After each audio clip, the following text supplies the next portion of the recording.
Buenas noches para todos. Desde una fría Bogotá hoy, pero bien, con todo el ánimo, esperando que todo esto que nos está pasando y que ya este contexto que nos acaba de dar Damián lo vamos a tener muy en cuenta durante todo este taller que vamos a desarrollar durante esta hora y media.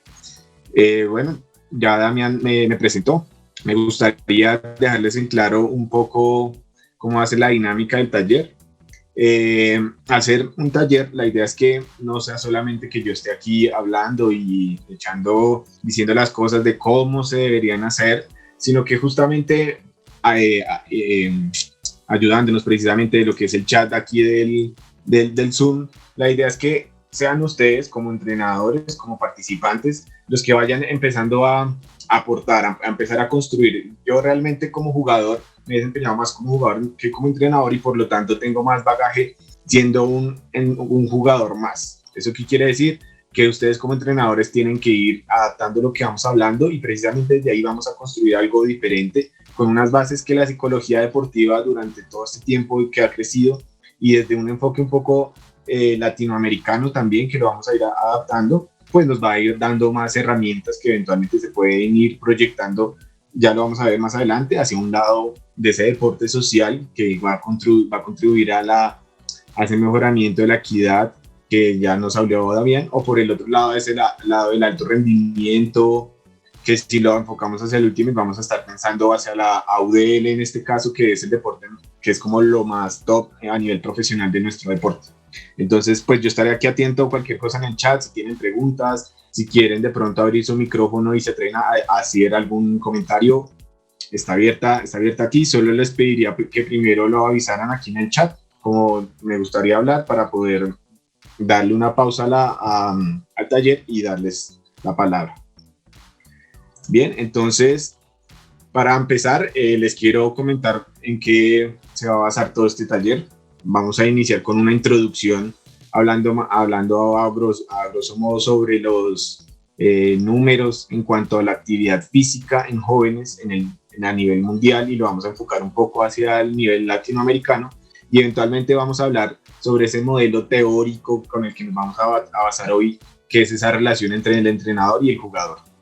Eventualmente entonces vamos a pasar a la parte más importante de alguna manera de este taller, que es la titulé Las salidas hacia adentro.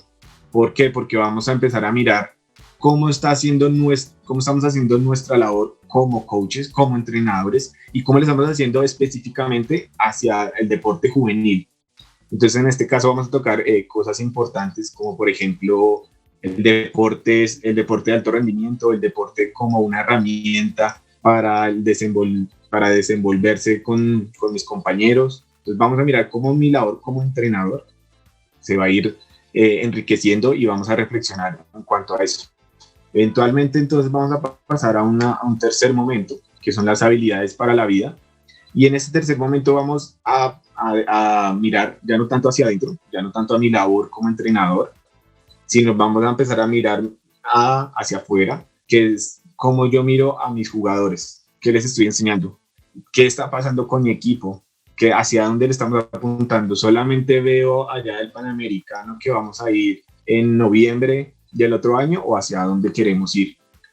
Y eventualmente, para cerrar, vamos a tocar algunos temas referentes hacia el deporte social versus el deporte de alto rendimiento, todo lo referente a la salud mental, todo lo referente a lo que está haciendo la OMS para la salud mental de los deportistas, el Comité Olímpico, etcétera, y un par de reflexiones acerca de la salud mental de los deportistas y de los jóvenes en tiempos de COVID, precisamente. Y al final les daremos, junto con Open Coaches Hijo, les vamos a dar un obsequio, que son unos folios con el que se va a poder trabajar más adelante. Bien, dicho esto, entonces, aquí tenemos varios entrenadores únicamente. Tenemos algunos que son entrenadores y capitanes, tenemos otros que son entrenadores y jugadores también, y hay otros que son entrenadores y además son órganos administrativos del mismo club. Entonces, ¿esto qué nos demuestra, y que es una particularidad del Ultimate Frisbee, en especial en Latinoamérica? Y es que tenemos que cumplir el doble rol.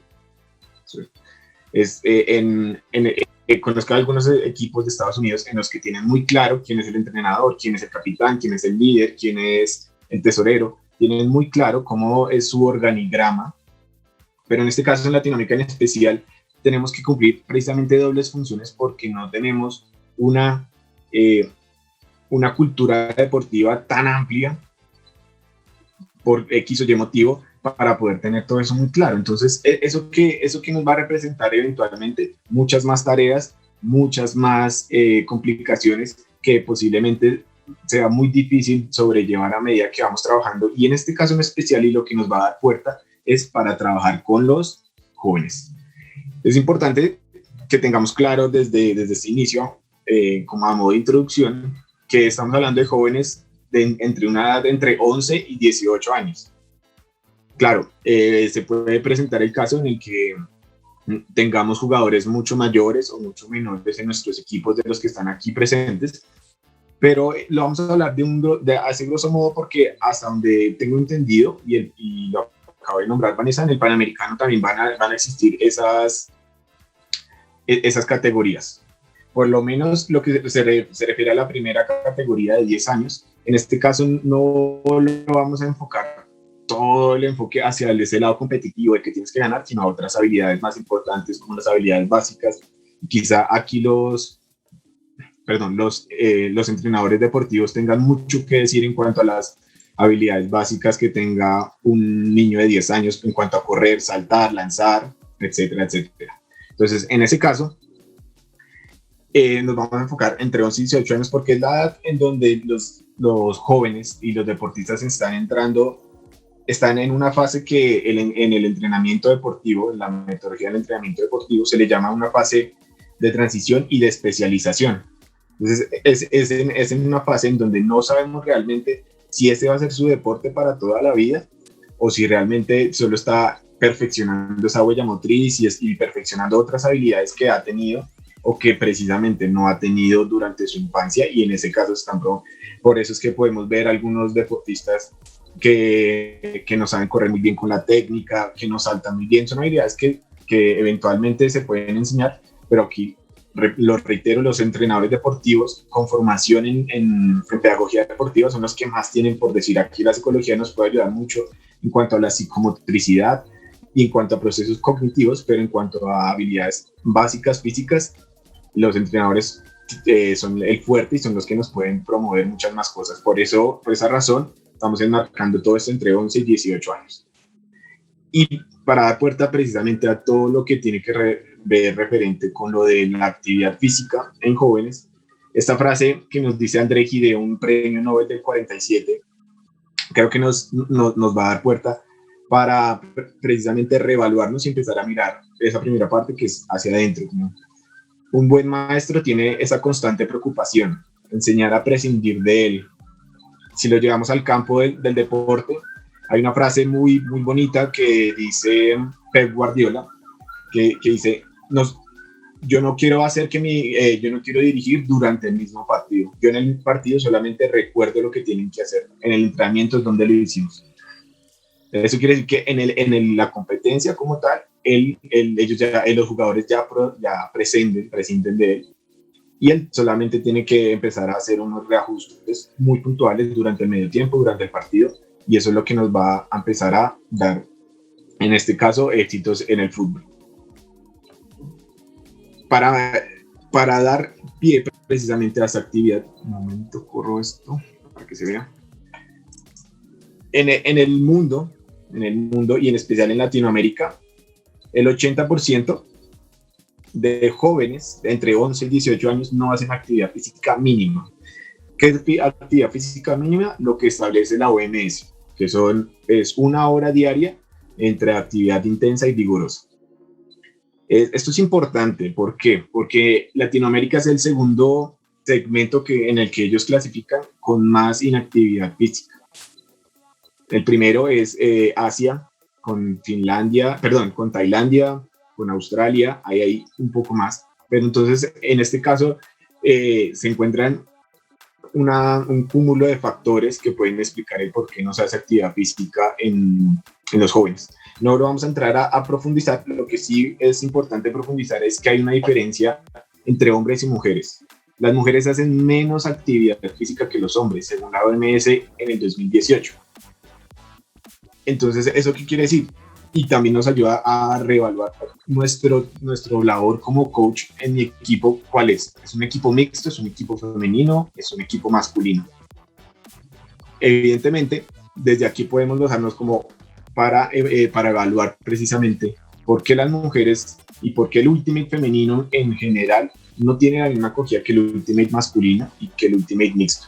Por lo menos aquí en Colombia, el Ultimate femenino está cogiendo fuerza y ha cogido mucha mayor entereza desde que equipos como Revolution, como Aerosol han salido del país y han demostrado su nivel. No obstante, el fuerte, y todavía sigue siendo un estigma a nivel Colombia, el Ultimate femenino está siendo un poco estigmatizado. Conozco en otras regiones de Latinoamérica que el Ultimate mixto es el que tiene la mayor fortaleza.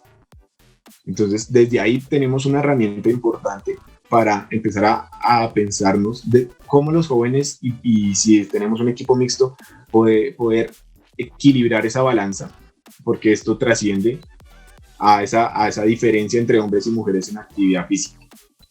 Y aquí les quiero mostrar precisamente en esa línea cómo se está desarrollando toda la parte de el Ultimate femenino, mixto y masculino en jóvenes.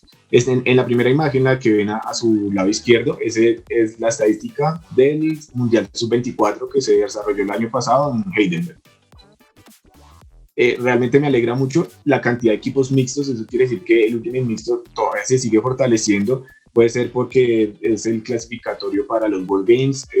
Hay miles de cosas, pero el Ultimate mixto entonces nos está dando muchas más luces y muchas más pautas para relacionarnos, que eventualmente lo vamos a tocar y a profundizar. Sin embargo, vuelvo a hacer el énfasis en el Ultimate femenino. Son 12 equipos en el Mundial Sub-24 y 13 equipos en el Mundial Junior, que fue en Waterloo, en Canadá. Y si se fijan más con lupas, son casi siempre los mismos equipos. ¿Eso qué quiere decir? Que el Ultimate femenino con fuerza está avanzando, pero aún le falta un poco más de fiereza.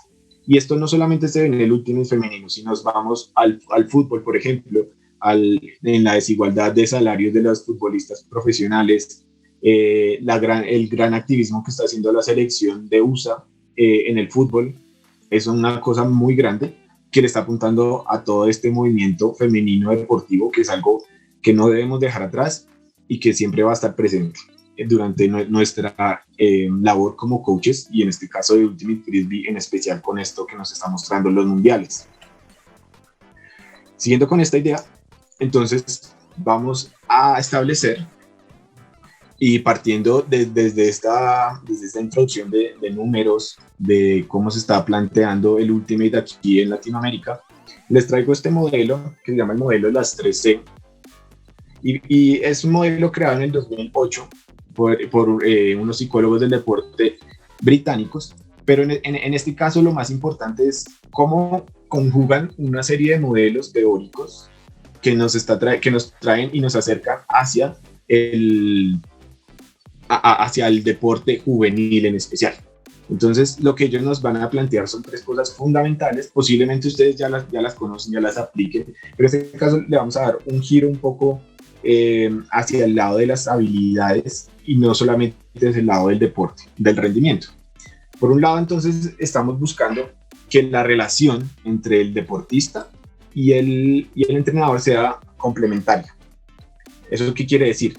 Que nuestra relación no sea jerárquica de mi entrenador es el único que me manda y yo solo tengo que hacer caso, sino que esa relación también debe ser al contrario, en el que el entrenador esté dispuesto a escuchar, esté dispuesto a sugerir algunas variables a su pensamiento de joven, que ya lo vamos a tocar más adelante, cómo el cerebro del joven se está configurando a medida de esta edad. Entonces, en este caso, el ser complementario, el coach complementario de un jugador, no solamente es aquel el que lo escucha, el que le sigue las ideas, sino también el que va a estar presente durante sus decisiones y que no va a establecer siempre esa relación de yo estoy arriba y tú estás abajo y tú debes hacerme caso. Entonces, en este caso, vamos a tener como dos tipos de relaciones complementarias que lo vamos a llamar, por un lado va a ser una relación complementaria correspondida. ¿Eso qué quiere decir? Que si tú me dices lance un back y yo lanzo un back, voy a hacer realmente lo que está pasando y no va a pasar nada más de ahí. Es una orden. Pero una relación recíproca es aquella en la que tú le dices la orden, lance un backhand, el jugador va a lanzar un backhand y tu respuesta hacia esa acción va a ser algo positivo. Eso quiere decir que si lo hiciste muy bien, te voy a felicitar, muy bien backhand. Si estás aprendiendo, buen intento, pero tenemos que corregir esos temas de retroalimentación. Y eventualmente vamos a tocar precisamente esa lectura que lo llaman los teóricos, esa lectura mutua. ¿Eso qué quiere decir? Que como me ven mis jugadores, eso también influye en cómo ellos se van a comportar. Y como yo leo a mis jugadores, ellos van a jugar de cierta manera. Si yo soy el entrenador que estoy mirando siempre mal a un jugador que no aprende muy bien, muy rápido, pues eso se va eventualmente se va a notar en la cancha. Entonces es una relación de un vaivén que se va a estar retroalimentando durante todo el tiempo. Eventualmente entonces vamos a tener la segunda C, el compromiso. Como su palabra lo dice, el compromiso es quién se va a comprometer a ser responsable con la relación. Entonces, este compromiso no es solamente tú tienes que entrenar y yo te entreno, sino es un compromiso más desde un aspecto cognitivo. Entonces, como yo, en la medida en que yo pienso que tú eres capaz de hacer las cosas, pues así mismo tú las vas a poder hacer y esa relación se va a volver complementaria en este caso. Entonces, ese compromiso de qué tan yo estoy comprometido y estoy siendo responsable para alcanzar los objetivos que entre los dos nos propusimos, porque es una relación, qué tan comprometido estoy yo y qué tan comprometido estás tú. Entonces, ahí que se ve. Cuando el jugador está muy comprometido y el entrenador es un poco más apático, se va a ver una desmotivación. No sé qué hacer, no sé para dónde ir, el entrenador no me dice qué hago, solo me dice que tengo que correr hacia un lado y hacia el otro, no. Y cuando está al contrario la balanza, un jugador que no tiene compromiso hacia esa relación con su entrenador, el entrenador, ¿qué va a pasar? Va a estar en una situación muy de una relación precisamente intentando nivelarla, muy jerárquica. Ok, tú eres mi jugador, yo soy tu entrenador, yo te empiezo a mandar para que tú empieces a rendir en este ambiente deportivo. Y ese compromiso del deportista va a seguir, al contrario, en vez de funcionar, va a seguir aumentando esa brecha hasta que el deportista decida retirarse del deporte. Y la cercanía, que es algo que ya hemos venido tocando, pero esta cercanía, entonces ya hablamos de las relaciones, del aspecto cognitivo, de toda la parte mental, de cómo nos comportamos, y luego estamos hablando de la parte emocional, la cercanía. No sé si hay aquí los presentes, me gustaría leer un chat, si alguno de los presentes que tengan equipos mixtos o femeninos sepan o hayan tratado temas, por ejemplo, del periodo en el que están las chicas. Por ejemplo, si algún deportista, si algún entrenador sepa cómo tratar a una mujer cuando ella está en su periodo, o eventualmente como estamos hablando de jóvenes, cuando a una mujer le llegue la menarquia, si algún entrenador sabe cómo tratar eso. Aquí les voy a dar una de las herramientas fundamentales para poder abarcar este tema en especial que estamos hablando, y es, si tú eres un entrenador hombre y estás trabajando con un equipo femenino o mixto y tienes este tipo de temas, busca a tu capitana femenina para que te pueda acompañar, y no solamente o alguien muy cercano femenino, pero que sea en el deporte. ¿Por qué? Porque a veces gente o personas que están fuera del deporte intentan abarcar este tipo de tema y en el deporte se maneja distinto, y para eso las experiencias y las mismas jugadoras son las que te van a ayudar a fortalecer ese tipo de relación que es tan importante en las jóvenes. Entonces, esto que nos va a decir eventualmente este modelo que nos quede ahí como bien presente: cercanía, compromiso, complementario. Tengo que tener estas tres, lo que nos va a llevar es a una co-construcción.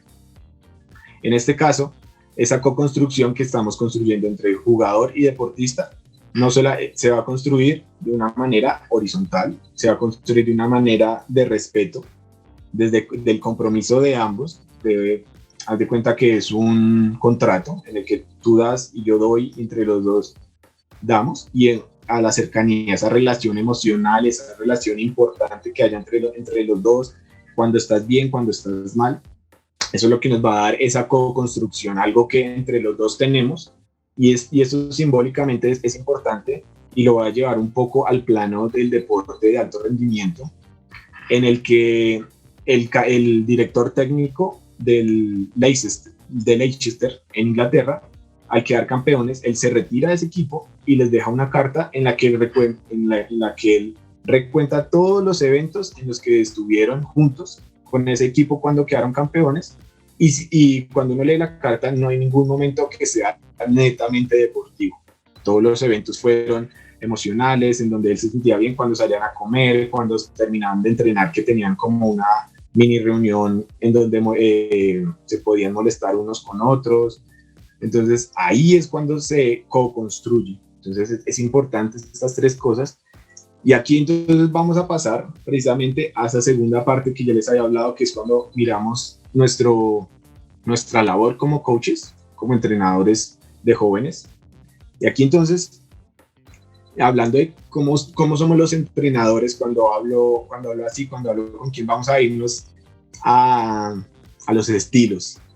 Entonces, en esta diapositiva les presento como los más clásicos. Existen alrededor de 11 modelos para tipificar un entrenador en el deporte en general. Aquí digamos que lo simplifiqué un poco, pero lo que quiero decir con todo esto es que no hay un modelo en especial que te haga a ti el mejor entrenador del mundo. Y nos podemos ir a casos, por ejemplo, del fútbol americano, en el que el entrenador de los Patriots, Tom Belichick, es un entrenador muy serio, muy reacio a dar unas explicaciones fuera de las cámaras, como podemos ver otros entrenadores como Andy Reid, que es un poco más hablador. Y si nos vamos al fútbol, podemos ver a un Pep Guardiola, que es un poco más abierto, y vemos también a un José Mourinho, que es un poco más tosco a la hora de hablar. Entonces, si se dan cuenta, el hecho de que tú seas de una manera u otra no te va a asegurar que seas el entrenador de éxito que va a llevar a tu equipo campeón. Son múltiples factores, pero lo importante aquí y lo que estamos viendo es que estoy viendo para adentro. Yo, ¿cómo soy más o menos? Soy un entrenador, entonces vamos a la primera, soy un entrenador autocrático. ¿Qué quiere decir? Que es lo que yo diga y no más.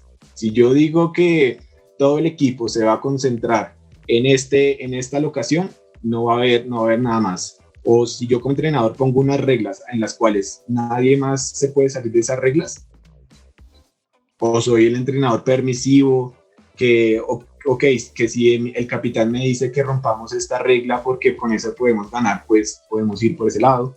Vamos a ir mirando. Soy el entrenador tradicional, digamos que el entrenador estereotipado que se tiene que siempre está con su manual, que siempre está regañando a los jugadores porque tienen que rendir, porque no les importa qué pasa fuera de su vida. Soy ese entrenador tradicional que siempre necesito estar con un ayudante y que todos los ejercicios que hago ya son los que yo hice en mi anterior deporte. O soy ese entrenador innovador, que me invento nuevos drills, que este ejercicio lo hicieron en Estados Unidos, pero me gustaría hacerle esta nueva modificación porque es que esto se puede hacer así. Soy el entrenador el tecnológico con el que tengo entonces que estar tomando, ahora si no estoy mal, hay como 5 aplicaciones por celular con las que uno puede tomar estadísticas de Ultimate en especial. Soy ese entrenador entonces que estoy innovando con nuevas cosas, con nuevos elementos en mi entrenamiento. Soy el entrenador perfeccionista, que no se puede salir del libreto, todo tiene que salir en orden y que no puede pasar nada más.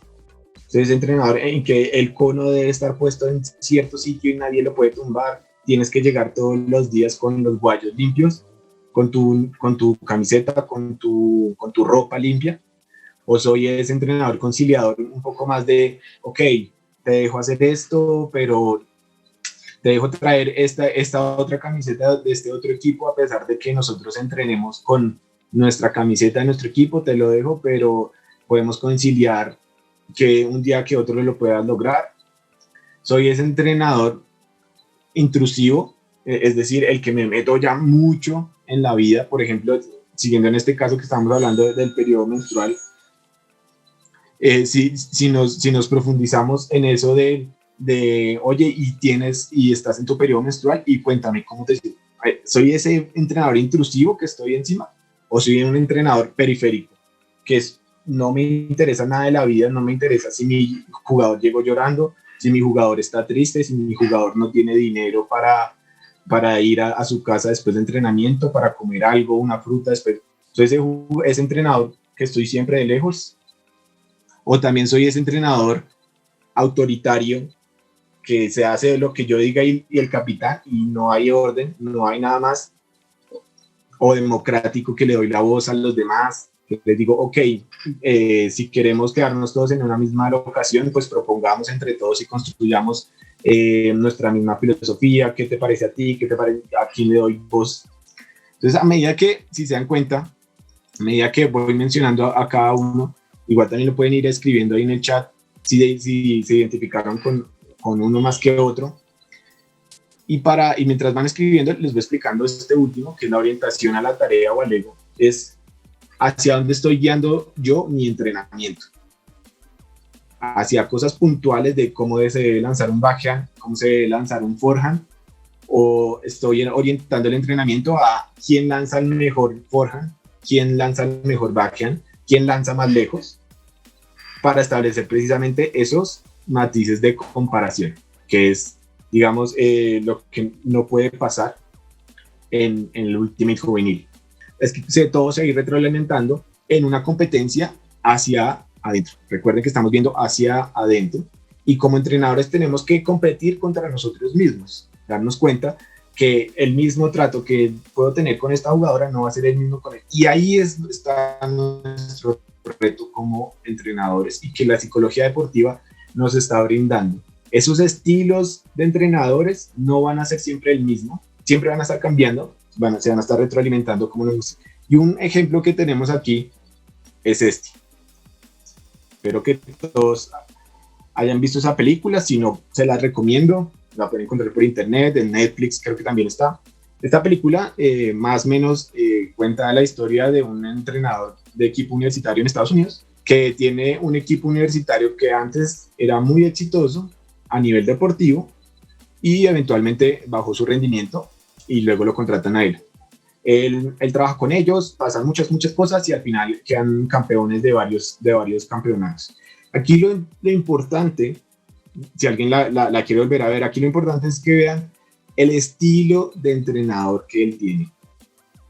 Ya estábamos hablando aquí que esto siempre se va a retroalimentar, que no va a ser una constante, sino va a ser siempre un bucle. Él no va a tratar a todos los jugadores de la misma manera. Se da cuenta de cómo debe tratar a cada uno para que rinda mejor. Y a pesar de los conflictos, que más adelante vamos a hablar de los conflictos, todo eso va a ir construyendo precisamente, ¿qué es lo que va a ir construyendo? Su estilo. Entonces, lo que podemos concluir de esos estilos de entrenadores es que es una construcción que se debe ir construyendo a medida del tiempo. Y aquí espero que, ya que están hablando con entrenadores, vean esa serie que hay en Netflix también, que es sobre entrenadores. No recuerdo en este mismo instante el nombre, pero habla con entrenadores como Mourinho, como un entrenador de básquetbol. Y ahí van a votar muchas cosas. Y aquí entonces viene una cosa importante que nos va a dar luces de que por qué es una construcción el estilo, el manual del juego. Gracias. Porque es una construcción. Porque el hecho de que tú leas el libro que escribieron sobre Guardiola, el libro que escribieron sobre Mourinho, el libro que escribieron sobre Ferguson, no sé, hay miles de libros sobre entrenadores. Ahí radica una de las cosas fundamentales que nos los está diciendo la psicología deportiva. No se trata de imitar lo que hicieron otros. No se trata de eso. Se trata de adaptar lo que han hecho y ponerle tu estilo. Eso es lo más importante. Adapta lo que ya está y ponle tu estilo. Y ahí vas construyendo tu estilo de entrenador. Por eso mismo, si nos vamos otra vez al caso de Pep Guardiola, él mismo dice que él aprendió muchas cosas de Johan Cruyff, aprendió cómo llevar el juego, cómo ir organizando todo el partido, pero eventualmente construye su propio juego. Y aquí, y el ejemplo que más nos puede mostrar esto es el hecho de cómo llevar, que más adelante lo vamos a tocar, cómo llevar cosas de otros deportes para el Ultimate, ¿vale? Entonces, partiendo de nuestro estilo, aquí vamos a enfocar una cosa que es el lenguaje, con la importancia del lenguaje. Por un lado tenemos la profecía autocumplidora. Esto suena, si nos vamos al sentido etimológico de la palabra profecía, vamos a encontrar que es algo del futuro, como si eso fuera a pasar. Y en este caso lo vamos a juntar con eso, autocumplidora. ¿Eso qué quiere decir? Que digamos que esto va a tener una relación un poco como con la programación neurolingüística. No es lo mismo, es muy distinto, pero se va a resumir en 4 pasos. La primera, esa profecía, o sea, eso que va a pasar en el futuro, se va a traducir en una predicción y en una expectativa. Estoy casi seguro que como entrenadores, cuando vemos a un jugador nuevo en nuestro equipo, somos capaces de predecir, ok, este jugador va a ser bueno o va a ser malo. Y posiblemente es uno de los pensamientos que más pasan sobre la cabeza de un entrenador inicialmente.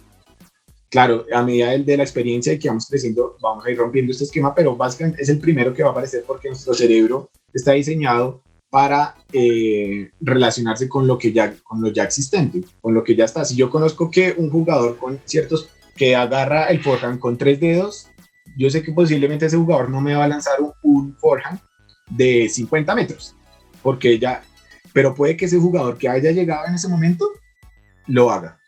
Y entonces ahí se rompe ese esquema de pensamiento que tenemos como entrenadores y nos va a dar otra luz. Entonces, precisamente, el primer paso que vamos a tener, veo un nuevo jugador, predigo qué va a pasar. Ok, este jugador va a ser bueno, va a ser malo, me va a servir para esto, y con base en ese pensamiento, la expectativa de ese jugador se va a ir construyendo. Y eso es lo que va a pasar eventualmente. Como yo pienso que ese jugador es bueno o malo, entonces todo lo que haga él, voy a pensar que es bueno o malo. Y no me voy a fijar en muchas más cosas. Entonces, si yo estoy, sigamos con el ejemplo del forehand de 3 dedos. Yo sé que ese jugador nunca me va a lanzar un forehand de 50 metros con 3 dedos, porque es muy difícil, porque he visto que no se puede, bueno, etcétera, etcétera. Esa es mi expectativa. Y entonces cuando lo veo y lo hace, ok, él no, eso debió ser el azar o algo está mal, o cuando él no lo logra hacer, mira, ahí están, él no puede lanzar un forehand de 50 metros con 3 dedos, ya sé, entonces ahí están influyendo mis creencias. Eventualmente entonces va a haber la relación de sus expectativas. ¿Qué significa eso? Que yo sé que no va a ser capaz, entonces en un partido mejor que tú que lanzas un forehand con 3 dedos, recibe cerca de la zona de gol para que no tengas que lanzar un forehand muy largo. Entonces mejor quédate ahí y no explotamos más habilidades tuyas con base en eso.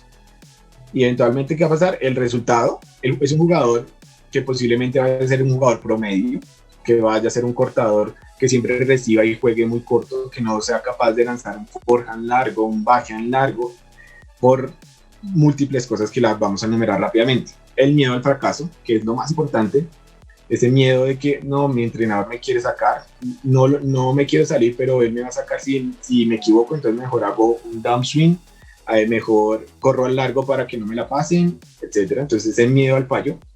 Vamos a tener también un jugador con una autoconfianza, con una autoconfianza muy baja. Es un jugador en el que no soy capaz, sé que lanzo un forehand de 50 metros de 3 dedos, pero no soy capaz de hacerlo. ¿Por qué? Porque mis jugadores, mis compañeros no creen en mí, y en especial el entrenador no cree en mí, entonces yo tampoco voy a creer en mí. Reitero aquí a modo de paréntesis, hay jugadores en que esto no va a pasar. Digamos que lo que la psicología deportiva nos ha mostrado es que esto es una generalización de alguna manera. Entonces casos excepcionales vamos a tener, como por ejemplo Dani Alves cuando jugaba con la Juventus, él no pasaba de la línea de la mitad, porque el estilo de juego no era para eso, pero cuando él lo hacía, jugaba muy bien. Entonces miren eso. También vamos a tener que el resultado de ese deportista va a ser eventualmente a largo plazo, con más factores, una caída de su rendimiento. ¿Eso qué quiere decir? Apatía hacia el deporte, ya no quiero jugar más esto y me despego. Y ahí se quita uno de los factores importantes que alguien colocó aquí, que es el hecho de divertirse. Luego entonces vamos a tener que clarificar muy bien los roles en el equipo. Partiendo de que esa profecía de que yo tengo de los jugadores, de que yo sé que quién creo que va a ser bueno, quién creo que va a ser malo, ya la tengo identificada. Entonces lo que vamos a intentar es darle como combate, ¿vale? Porque eso es un esquema de pensamiento que está ligado a nuestro lenguaje en los noticieros, en el deporte internacional. En muchos lados siempre nos están diciendo que el que tenga mejores habilidades para el deporte va a ser el mejor en ese deporte, cuando tiene muchas más influencias, como por ejemplo esa profecía que tiene el entrenador sobre el jugador. Entonces aquí, para el combate, precisamente vamos a hablar sobre los roles en tu equipo, y con eso, si se acuerdan, con eso iniciamos el taller. Eres capitán, eres líder, eres administrativo, eres solamente entrenador. Es una cosa que tenemos que tener muy clara y casi que dejarlo por escrito, cuáles son las labores de cada rol en su equipo. Esto es lo fundamental. Y precisamente aquí lo vamos a atar a esas responsabilidades que tiene cada uno y a ese cuerpo técnico que podemos construir, a pesar de que no tengamos el gran músculo económico que podrían tener otros equipos en otros países. Por ejemplo, si en mi equipo tenemos un fisioterapeuta que también es jugador, te podríamos brindar, no sé, una mínima cantidad de dinero por una atención en los torneos, y aún así tú, si eres jugador, entonces puedes hacer ese rol también como de fisioterapeuta, pero también de jugador. Entonces dejar muy claro cuáles son los roles en tu equipo es la cúspide para poder darle esa importancia a ese lenguaje, para saber qué es lo que se hace y qué no. Y eventualmente entonces vamos a hablar sobre la gestión del conflicto. Aquí voy a traer a colación, si los que ya vieron el manual del juego, en un capítulo en especial, el entrenador de Serena Williams le dice que ella está fallando mucho en la malla, está fallando mucho golpeando la malla, y ella le dice como no, yo no me siento muy cómoda en la malla. Entonces cuando se acaba ese partido, el entrenador piensa cómo retroalimentarla y se le acerca y le dice: estás jugando increíble en la malla, todas tus pelotas en la malla están pasando, lo estás haciendo muy bien en la malla, cuando era mentira. Y lo que dice Serena es: yo no me siento muy bien, pero si tú lo dices es bueno.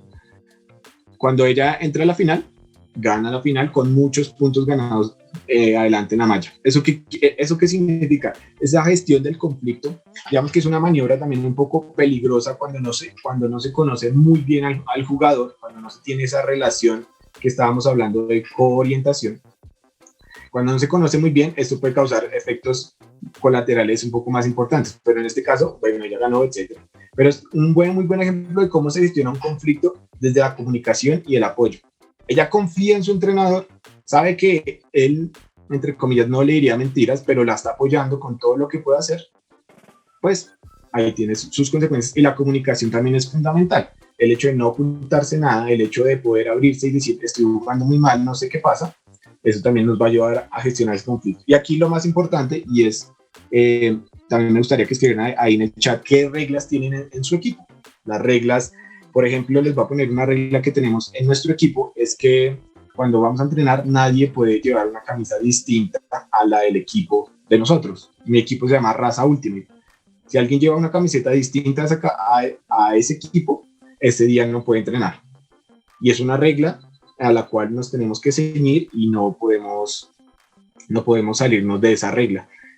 Claro, y aquí me refiero cuando las reglas deben ser permisivas y cuando deben ser establecidas rígidas. Por ejemplo, voy a poner un ejemplo. Sebastián Amaya nos dice que deben ir uniformados, pero si ese día precisamente se le dañó la lavadora, etcétera, no pudo ir uniformado a su entrenamiento, ¿qué pasaría? ¿Qué castigo tendría? que eventualmente, ¿cuál sería tu decisión como entrenador de que, oye, incumpliste una regla, qué va a pasar? A pesar de que la haya tenido 101 problemas a los cuales se remitió para poder decir, oye, no puede ir uniformado. Entonces, esa es una situación en la cual debemos acudir a la relación con el entrenador y con el jugador, a esa confianza, y aquí como ya la pusimos, a ese apoyo, a esa comunicación que tengo. Ok, te la puedo perdonar una vez, pero si lo haces eventualmente, pues, ¿en qué momento voy a poderte apoyar? ¿Vale? Entonces, ahí está pendiente. Ok, mientras el entrenador o entrenadora da indicaciones, nadie puede hablar para no distraer o interrumpir, a menos que sea algo de retroalimentación y dudas. Perfecto, esa está muy bien. Incluso te sumaría ahí el mirar a los ojos. Hay veces que algunos jugadores no miran a los ojos y no pueden conectarse con las indicaciones que le está diciendo su entrenador. Aquí digamos que el paréntesis es, ten cuidado si es un jugador muy tímido, en el que él no confía en mirar a los ojos o no se sienta muy cómodo mirando a los ojos, ok, entonces comprueba de alguna u otra manera que él preste atención, aunque no esté mirando, puedes comprobarlo en un drill, puedes comprobarlo en otros sitios, pero digamos que ese es el paréntesis. De resto, si nadie tiene esa incomodidad, que miren a los ojos, te lo sumaría ahí. Acá rotamos los capitanes y capitanes de espíritu por torneo para darle participación a todos sobre los roles. Eso está muy chévere.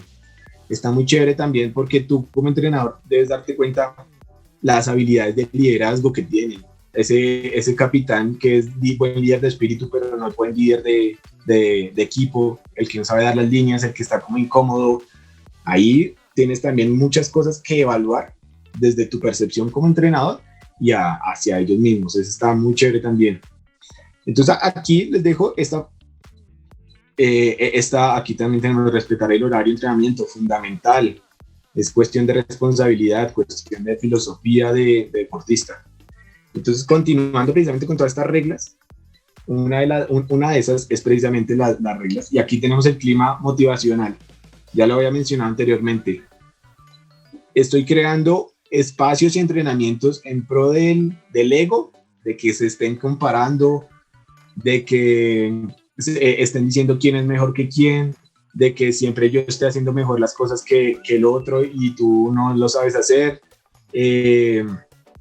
a que tú te des cuenta de que tienes que ganar, siempre ganar y ganar es lo único que importa, esa tan famosa frase, ganar es lo único que importa, o estoy haciendo ambientes de entrenamiento hacia la maestría para que te des cuenta que sabes lanzar un forehand, que lo puedes hacer con un pie de pivot muy amplio, para que te des cuenta que puedes lanzar un forehand alto, un forehand con curva. Estoy creando todos esos espacios para que te des cuenta que eres precisamente un maestro del forehand. Ahí tenemos una cuestión importante para ver de cómo estoy creando el espacio, ese clima motivacional para jóvenes. Y aquí volvemos a reiterar lo que hemos dicho, que es algo fundamental. Los jóvenes en especial tienen esa característica de estar socializando, de que tú hiciste esto, yo también, de que, ok, si tú hiciste esto, me gustaría superarlo. Entonces miren que ese clima hacia el ego siempre va a estar ahí presente, de que me gustaría superarte a ti, a mis pares, a mis equipos, a mis compañeros de equipo, para eventualmente, pues si competimos, bien, si ganamos, no, pero podría yo ganarle primero a los de mi equipo. Entonces ahí ya tenemos ese paso fundamental, es dejar de pensar tanto en ese ego, de decir, ok, yo soy mejor que todos los de mi equipo, y doy el paso es a luchar contra mí mismo, ok, si ya sé lanzar un forehand de 20 metros, voy a intentar de 50. Si soy el último en el equipo que lo estoy haciendo, pues bueno, son otras habilidades que tengo, pero lo voy logrando, y lo voy logrando a medida en que me voy retando a mí mismo. Pero eso no va a pasar si tú como entrenador no estás logrando ese clima dentro del entrenamiento, dentro de los drills. ¿Vale? Entonces, en ese sentido, lo que queremos es que el clima esté fuerte para desarrollar ese sistema de competencia, pero contra sí mismo, no contra los otros, no contra otros diferentes, sino contra sí mismo. contra ellos mismos, porque eventualmente cuando superen esa barrera de los 18 años, cuando entren a esa etapa que se le llama esa etapa de especialización, ya me di cuenta de que, ok, no me gusta el Ultimate, quiero pasar a otro deporte, pero ya sé que si paso a otro deporte no me voy a comparar tanto con otros, sino contra mí mismo, contra mi crecimiento personal. Y esto, ¿qué va a pasar con eso? Cuando yo me planteo de que quiero crecer conmigo mismo, pues me pongo unos objetivos claros, pero nada de eso va a pasar si tú como entrenador no sabes cuál es tu meta. ¿Cuál es tu meta como entrenador, como coach de ese equipo de jóvenes en Latinoamérica? ¿Cuál es tu meta mayor? Y vamos a traspasar un poco más de los Panamericanos, del Mundial, de los World Games, que podemos soñar con todo eso. ¿Cuál es tu meta como tal? Pueden ir reflexionando sobre esa pregunta, porque con base en eso es lo que nos va a dar mayor fuerza y mayor motivación para crear esos climas dentro de los entrenamientos. Si yo solo quiero llevar a mi equipo hacia los Panamericanos a ganar, ok, está muy bien, entonces enfoca todo tu entrenamiento a un entrenamiento que sea para que se ganen entre ellos mismos y eventualmente para eso. Pero ¿dónde vas a dejar esa parte del espíritu? ¿Dónde vas a dejar la parte del crecimiento personal de cada uno? Entonces, ese desempeño va a jugar cosas muy importantes a la hora de construir tu estilo y el clima motivacional. Y aquí les tengo un checklist. Ay, un checklist, lo llamo yo, de su desempeño como entrenadores. Igualmente, esto creo que va a quedar grabado, o si no, yo les podría pasar la presentación, no hay problema.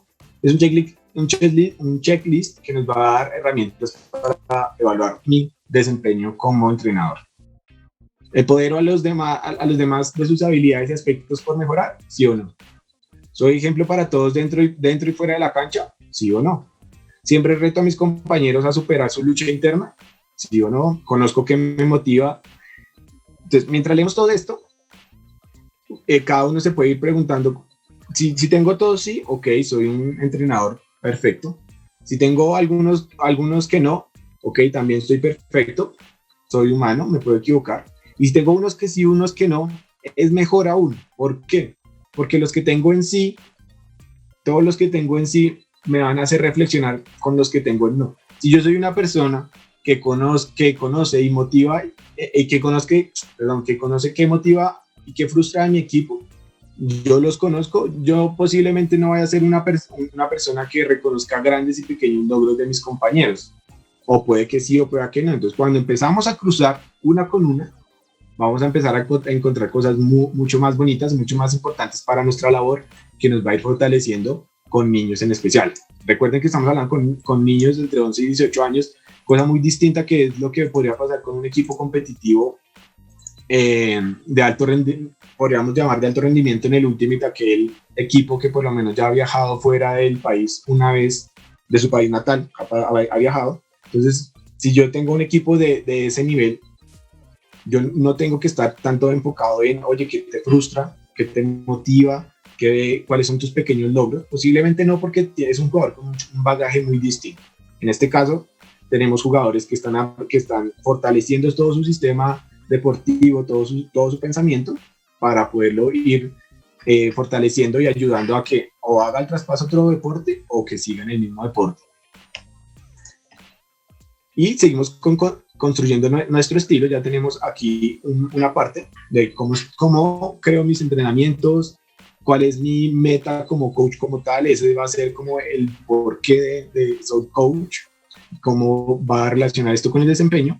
Y aquí la segunda parte, para seguir construyendo nuestro estilo. ¿Cuál es nuestra filosofía como entrenador?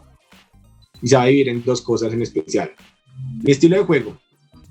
Soy un entrenador que le gusta que le gusta que los jugadores sean jugadores integrales, o que sean jugadores únicos. El que es manejador, no puedes ir a cortar, no puedes ir a cortar al deep. ¿Cuál es? Entonces aquí tenemos las dos: especialidad versus especialidad versus integralidad. Un jugador que haga todo, que haga de handler, que haga de cortador, que haga de deep, que haga de safety, o quiere un jugador que solamente sepa hacer safety. Ese estilo de juego es una cosa clave que tenemos que tener en nuestros clubes, saber qué quiero hacer. No se trata de que uno sea mejor que el otro, porque también les puedo presentar miles de ejemplos en los que los jugadores son polivalentes, o también miles de ejemplos para mostrarles que los jugadores especializados también son equipos muy grandes. Y ahí en la NFL tiene mucho que mostrarnos, el béisbol también tiene mucho que mostrarnos. Entonces el estilo de juego es empezar a variar alguna de esas dos cosas, o ni siquiera variar, vamos a equilibrar una balanza, un poquito más de especialidad o un poquito más de integralidad, de polivalencia de cada jugador. El liderazgo ya lo hablamos con los capitanes, ya cuando escribieron ustedes aquí acerca de los capitanes, del capitán de espíritu, el capitán de juego, el que es un jugador líder nomás, aquí también es importante. Esa mentalidad de crecimiento para construir tu estilo de coach, lo vamos a dividir en dos cosas, estudio y actualización. Ya lo nombramos anteriormente, puedes leer miles de libros sobre cómo entrenar, libros sobre psicología deportiva, libros sobre liderazgo y coaching, etcétera, etcétera, pues, pero nada de eso te va a servir si estás replicando. Si estás replicando y te va a hacer la pregunta de, pero ¿por qué no ganamos? ¿Por qué no pasa esto? ¿Por qué no pasa lo otro? Nada de eso va a pasar si no tienes precisamente esa capacidad de adaptación, de decir, ok, voy a coger cada una de estas cosas y las voy a adaptar a mi equipo. No me funciona esto, voy a probar con esto. Y voy construyendo mi estilo. Los grandes entrenadores no se hicieron de la noche a la mañana. Y para la muestra está el entrenador de los Lakers, en la serie que aparece Michael Jordan. Él aparece con muchas facetas en las que pierde, gana, al final encuentra su estilo y ¡pum! Entonces, eventualmente vamos a crear entre todos una fórmula del éxito, así la pensé, vamos a tocar eso. Gestión del estrés y de las emociones. ¿Qué va a pasar? ¿Qué pasa cuando tú estás bravo? ¿Qué pasa cuando de verdad te saca de quicio el comportamiento de tus jugadoras, de tus jugadores? Recuerden que estamos hablando con jóvenes que están en una etapa de pubertad en la que, digamos, esa rebeldía va a estar muy alta. ¿Qué va a pasar con todo eso, con tu estrés, con tus emociones? ¿Cómo las gestionas? ¿Qué les dices? Entonces, y aquí les voy a dar una pequeña técnica de respiración que nos va a ayudar a bajar pulsaciones. ¿Y eso qué quiere decir? Al bajar pulsaciones, nuestro cerebro y nuestro corazón se van a conectar para bajar todo el nivel de cortisol, que es la hormona del estrés, y ese nivel de cortisol al bajar nos va a ayudar a clarificar el lóbulo frontal, y este lóbulo frontal lo que nos va a ayudar a hacer la toma de decisiones. De nada sirve un entrenador súper furioso, porque nos va a poder llevar a la pérdida o le va a dejar un evento no negativo, pero sí un evento quizá de algún modo traumático para esos niños o para ese joven, en el que recuerden que esta relación siempre está aquí construyéndose, y si tú me tratas mal, pues empieza a romperse. Entonces aquí la técnica de respiración es muy sencilla. Si tú estás de pie, la idea es que inhales durante 4 segundos e intentes, digamos, inflar tu estómago lo más que puedas, 4 segundos.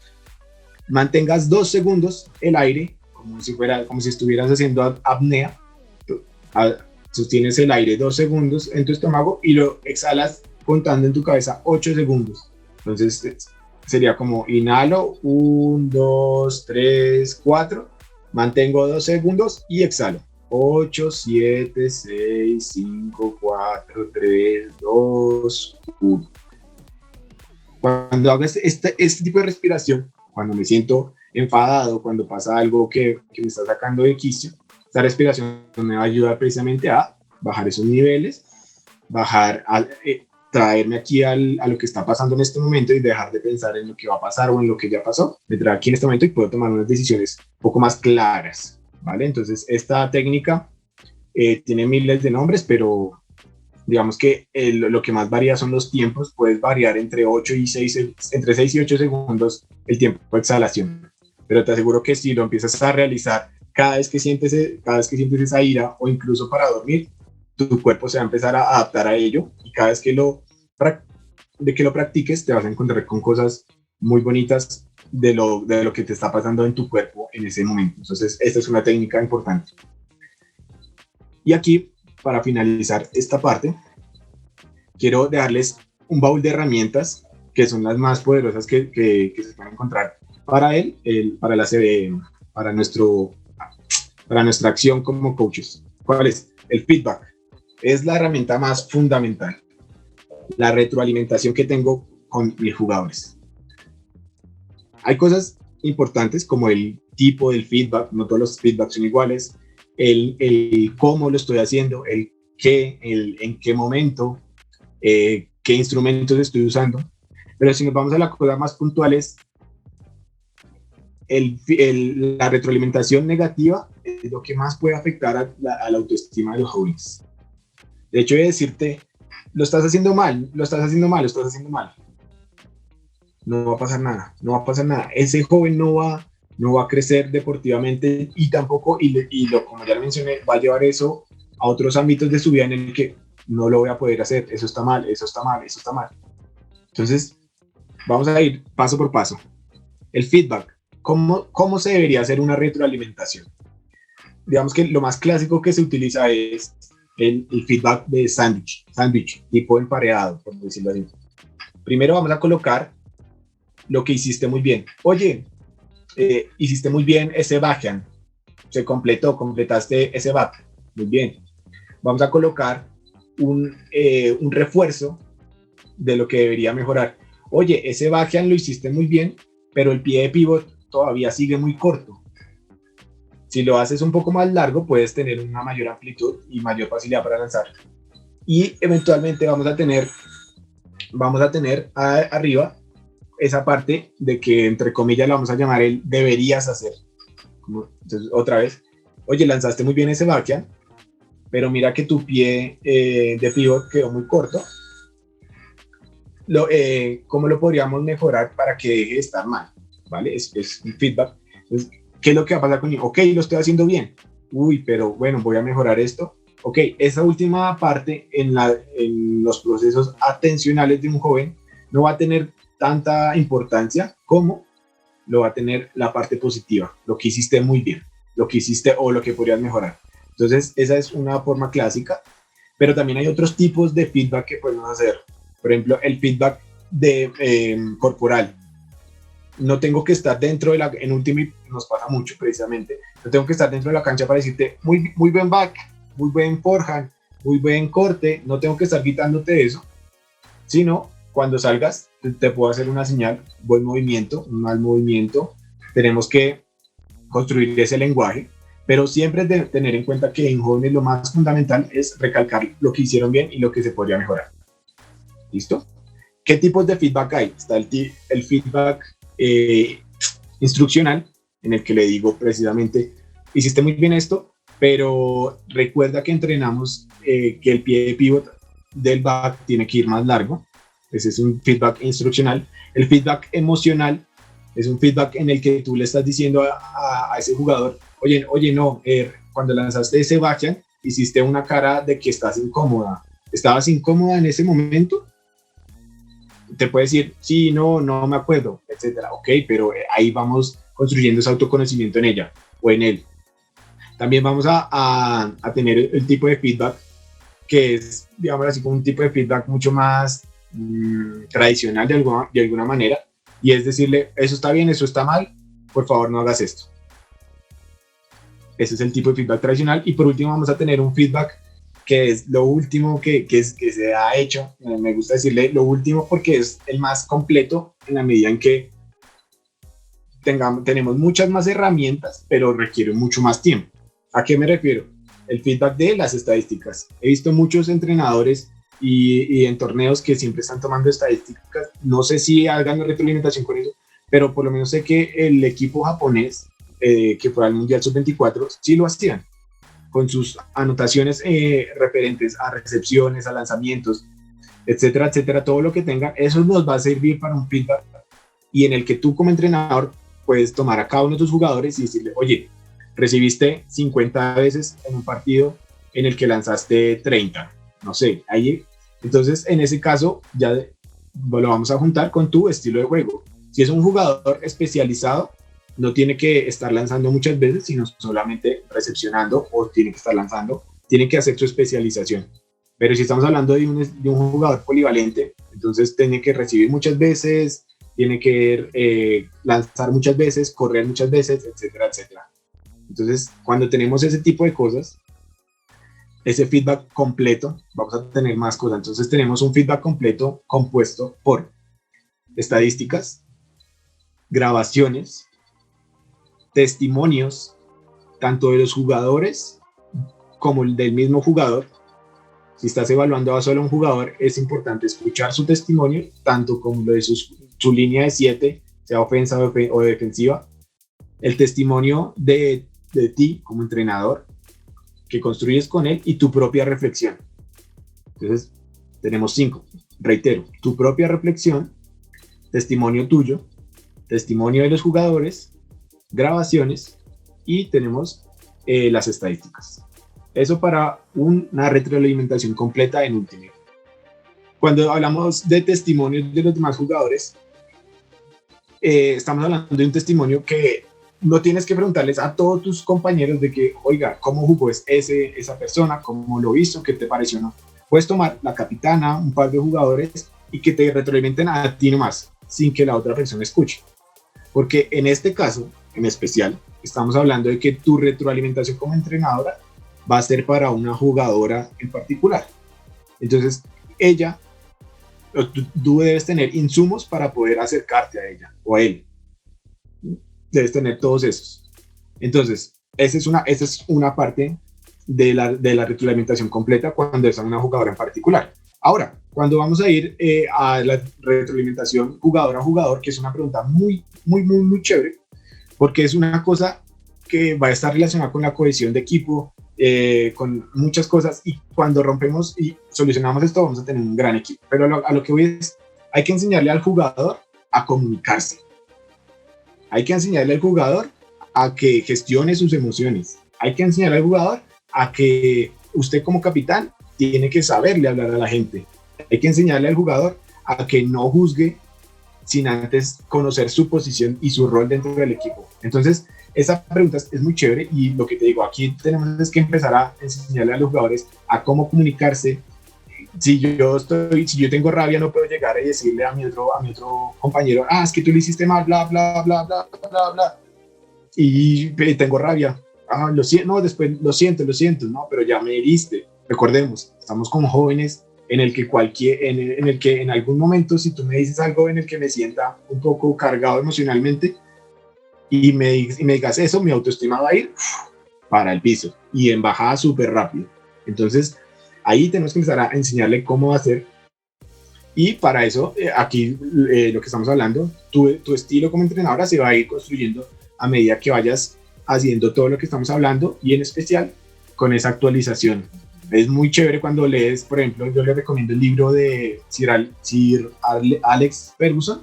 En este momento se me olvida el nombre, pero en ese libro cuenta muy chévere cómo él hace las retroalimentaciones de los equipos. Es muy chévere, está recomendado. Entonces, aquí para ir finalizando, el deportista juvenil en Ultimate es como cualquier otro deportista en otro deporte. ¿Qué va a tener? Habilidades técnicas, como saber lanzar un backhand, un forehand, un hammer, un over, un outside, lo que necesite el pivot. Va a tener habilidades técnicas, va a tener habilidades físicas, todo su crecimiento deportivo en cuanto a su cuerpo va a tener mucha importancia, en especial en este deporte con todas sus características aeróbicas, anaeróbicas, etc.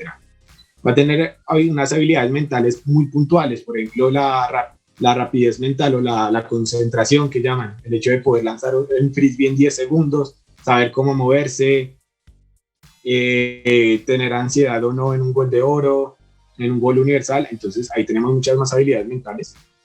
Va a tener habilidades tácticas, cómo saberse mover, cómo se acopla a un sistema que sea un sistema de un stack en el centro, un stack que sea aislado, un stack dentro de la zona, cómo se va a tener unas habilidades intrapersonales fundamentales, que es lo que ya habíamos hablado con Karen, de cómo me relaciono conmigo mismo. Siempre que me equivoco me doy mucho palo de que soy muy malo, y va a tener unas habilidades para la vida que ya vamos a profundizar.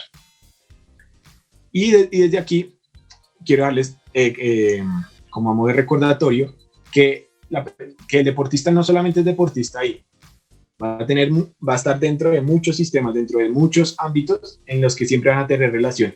El hecho de que las redes sociales, el hecho de que su familia, sus amigos, su colegio, si alguno de pronto estuviera en la universidad, eso va a tener relación.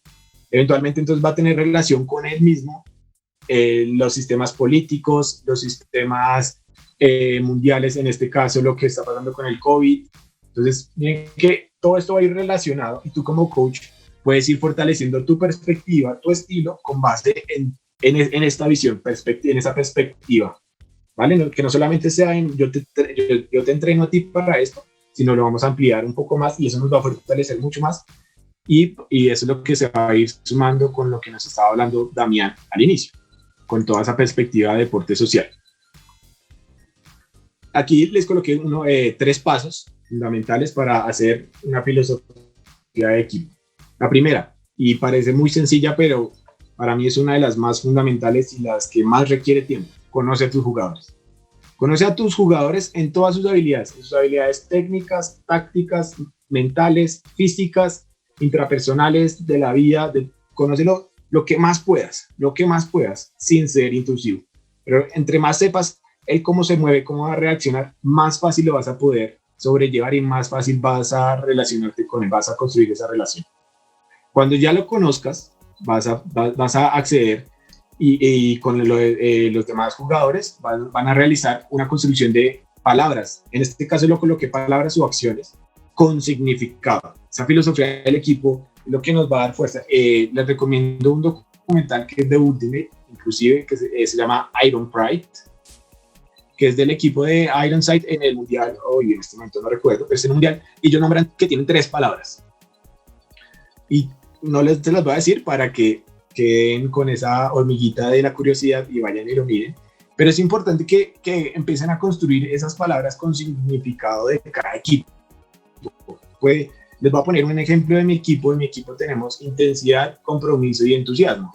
Cada uno, entre todo el equipo, construimos el significado de cada una, pero cada uno también tiene su propio significado. Y eso es lo que nos va a todavía ayudar más. En el Mundial del Eco, sí señor, muchas gracias Fernando.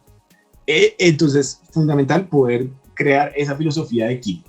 Y tercero, un sistema de valores. ¿Qué significa un sistema de valores?